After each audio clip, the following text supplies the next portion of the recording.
রাসূল পাক সাল্লাল্লাহু আলাইহি সাল্লাম এর একজন গৃহস্থালী কাজ দেখাশোনা করতেন, সহযোগিতা করতেন। তার নাম ছিল আনাস বিন মালিক রাদিয়াল্লাহু তাআলা। এই আনাস রাদিয়াল্লাহু তাআলা 10 বছর নবীজির ঘরে কাজ করেছেন, খিদমত করেছেন।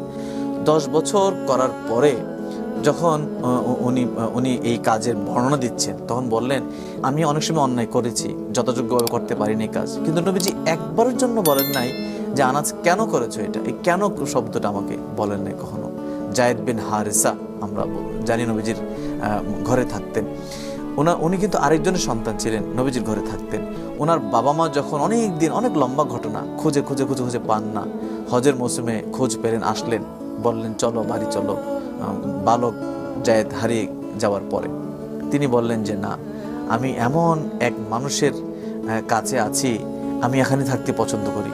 এত সুন্দর ব্যবহার হতে পারে না, এত চমৎকার কথা বলা, এত চমৎকার আচরণ হতে পারে না।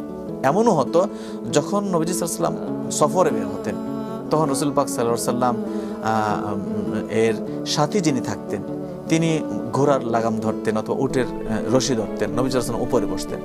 কিছু দূর আগানোর পরে রাসূল পাক সাল্লাল্লাহু আলাইহি ওয়াসাল্লাম, আল্লাহর হাবিব, নবীদের সরদার, রাসূলদের সরদার, তিনি নিচে নামিয়ে রশি ধরতেন ঘোড়ার এবং উটের। ওই সাথের যে কাজের মানুষটা বা সাথী, তাকে ওই উটের উপরে বসিয়ে দিতেন। সুবহানাল্লাহ। এবং সরকারে দু আলম রাসূলুল্লাহ সাল্লাল্লাহু আলাইহি সাল্লাম নিজে রশি টানতেন। এটি কিভাবে সম্ভব?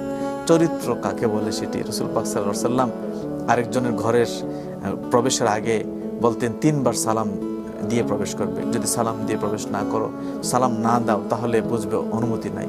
এই যে আরেকজনের ঘরে প্রবেশের আচরণ কেমন হবে, কত চমৎকার।